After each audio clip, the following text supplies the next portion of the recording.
What was your worst fear as a kid? Write in the comments what you think about it. What was your worst fear as a kid? Enjoy the show. Story 1. I had a lot of really strange, irrational fears. Teeth, internal organs, and bones. I was so terrified of being bit, eaten, that the first time my cat bit me for snuggling her, I felt so horrified and betrayed I started crying. Creatures I made up in my own head that I thought were lurking outside my window waiting to bite me. Even certain songs. I still can't sleep with the curtains open, and I always sleep with my ears covered. If I can't hear it, it doesn't exist and can't hurt me, right?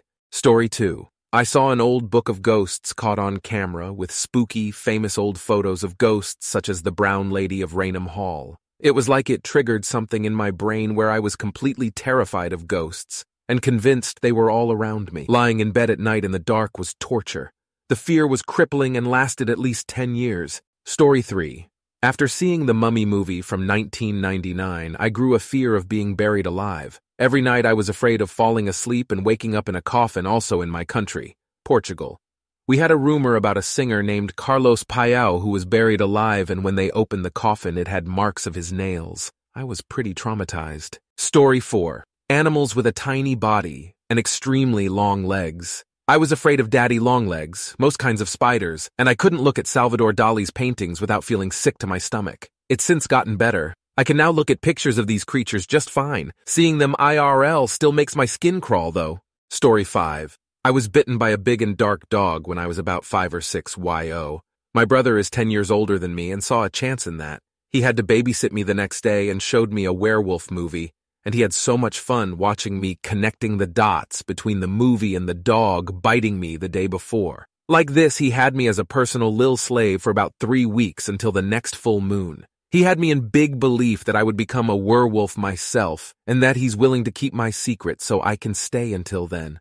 If I didn't want to listen or help or anything, he reminded me that I can get banished even earlier, almost a whole month that I panicked about being abandoned and having to die alone as a werewolf. After that, supernatural monsters became my big childhood obsession because I felt that I must have been immune or something, because big brothers would never lie, right? I was so dumb. Story 6. Rabies, quicksand, and power lines, mainly because of 1970s UK public information films warning about these dangers. Those and a talking cat called Charlie who warned you about going with strangers. If you had seen that information film, you'd have happily run off with a strangers after seeing that thing. Go search for them. They are horrific even by today's standards.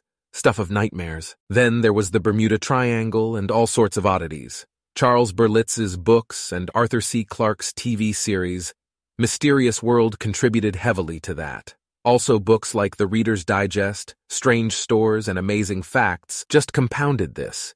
BTW, if you can find this in print somewhere, it is an amazing read and gives a good insight into the 1970s psyche. Story 7. Getting kidnapped. I was terrified of it to the point where I wouldn't walk home alone from the bus stop for years. I would literally run from parked car to hide behind them, convinced someone was following me, or every passing vehicle was an abductor looking to take me. Story 8. My father. The witch from the bathroom tiles.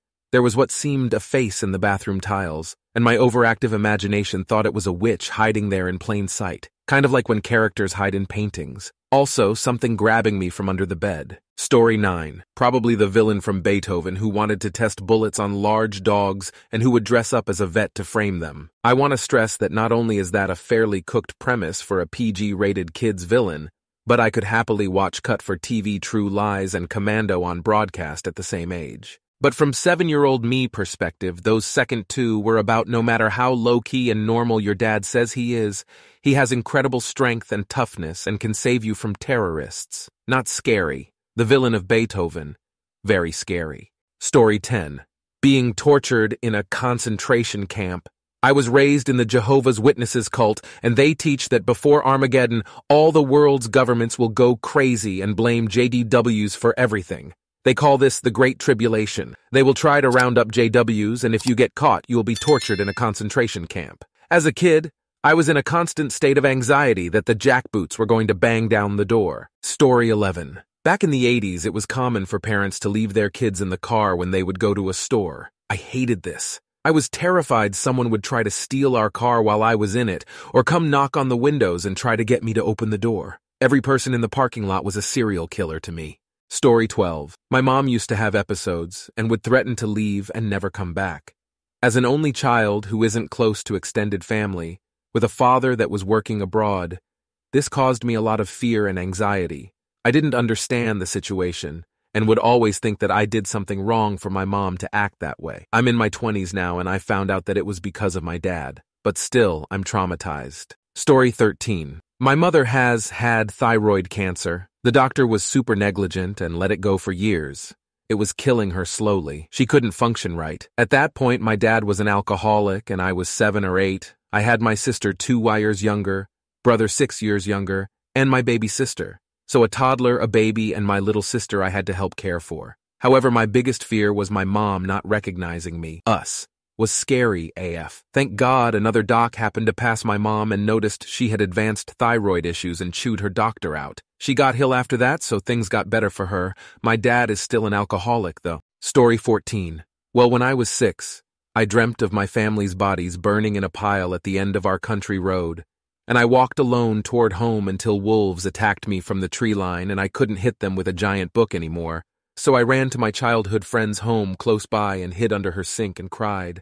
So, something in there that I have never forgotten. Story 15. Surprisingly, going to the bathroom by myself. It's because cockroaches, worms, and spiders are somewhat common to be in my house. It starts off where I used to have a yaya, nanny, who would take care of me due to my parents always leaving work and arriving later at 5 p.m. My yaya usually bathes me, and one time when it was shower time, I saw a huge spider near the toilet. I was scared due to how huge it is. I told her to hurry it up a bit, and when finished, the fear of going to the bathroom by myself grew. It also affected me in school, and I had to ask my friends to even guard the open door while I do my business. We have long skirts, so no problem.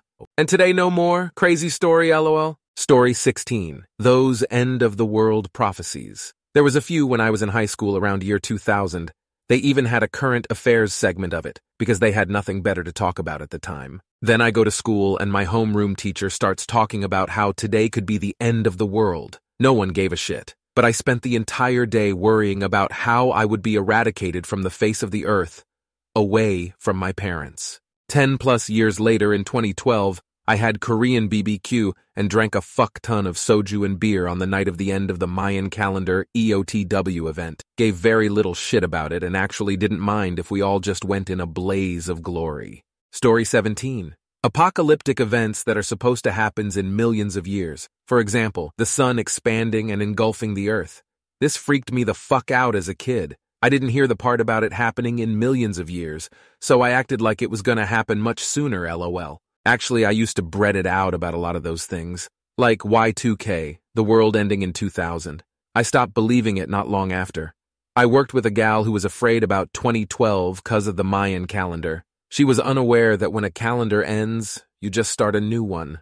The world doesn't end every December 31st at 23:59. Story 18. There was an Amityville Horror House documentary my parents were watching when I was 5 that showed a picture of a supposed ghost boy in dinosaur pajamas and glowing eyes.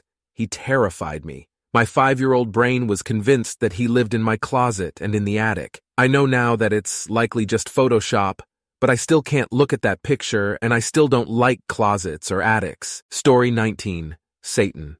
I was exposed to the A video in the Pentecostal church when I was 7 that showed how Satan was going to take over the world. I was with my grandmother because my mom was pregnant with my little sister. I was so afraid to go to bed because I was afraid Satan would get me. I need my Grammy to tuck me in at night, but one night Suzanne was over and they didn't want to. I cried so hard and they threatened to call the police. I promise I was normally a sweet little girl, but I went and found a library book and beat my grandma on the back with it. My sweet grandpa whipped me and it was the only time he ever did. After that, I had nightmares for a decade about Satan coming to get me, and I had to repeat a mantra in my head: I love God, I hate the devil. I think the whole experience skitzed me out. Story 20.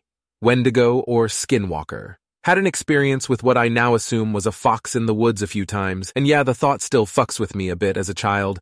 My grandmother would tell me stories of them, and my full-blooded native friends would tell me stories about their dogs leaving and coming back not right or other animals they kept. I know it's a myth, but Jesus, that first day I heard screaming in the woods scared the shit right out of me. Story 21. When I was in kindergarten, fear of the fire alarm at school going off partially due to the fact that the alarm had a scary sound because of course they want you to evacuate the building if it goes off, but also because the alarm didn't work right and would go off when it wasn't supposed to.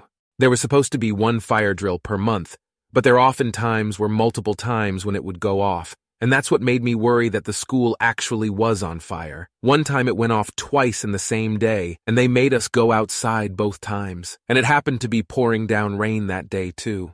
Story 22. Every time my mom and I fought, if I would go to bed without apologizing, I would dream that my grandma's house burned down with my whole extended family inside, and I the only survivor. It didn't matter if the fight was my fault. My stupid anxiety brain told me that if I fought with my mom, I was killing my family. That's what you get when Jewish guilt combines with Asian guilt. Awesome. So awesome. Perez. Story 23. I used to have nightmares that my dad didn't love me or would ignore me when I saw him. There was one where he was a cowboy in a saloon playing poker, and I went up to him to ask him something, and he pretended like I didn't exist.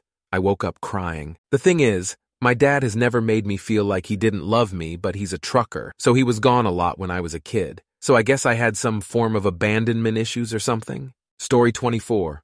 Dolls coming to life and killing me in my sleep. A clown doll my great-uncle gave me that would laugh when you pressed his belly. I had seen Poltergeist with the clown doll. It all seemed like a huge risk.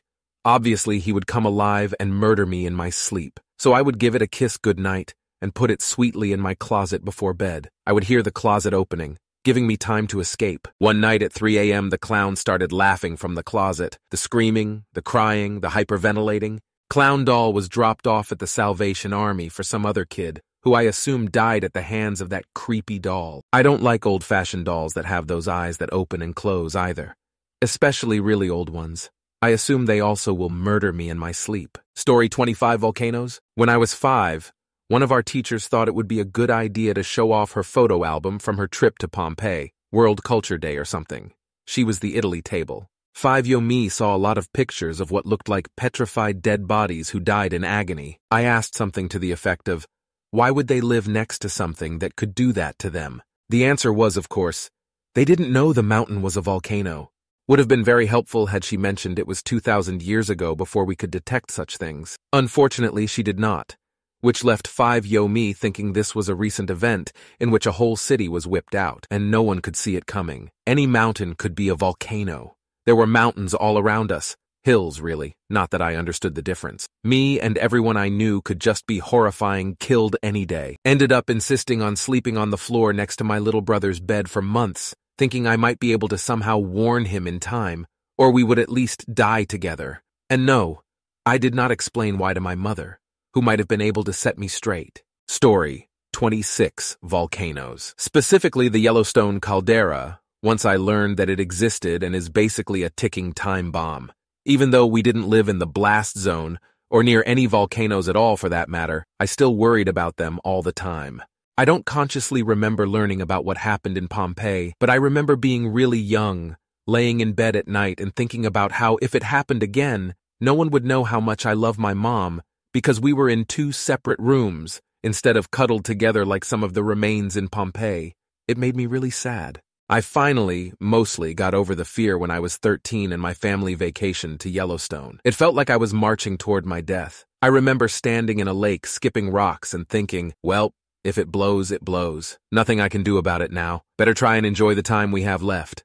And now, 20 years later, I no longer have nightmares about volcanoes and only occasionally think about how sad it would be if my own children and I aren't cuddled together when we are inevitably consumed by lava. So I guess there's something to be said for exposure therapy. Story 27. The ocean. Although maybe the beach specifically. I was about 7 or 8 when this kicked in, but I used to have these recurring nightmares of being on the beach while this massive wave was coming in about to crash over me.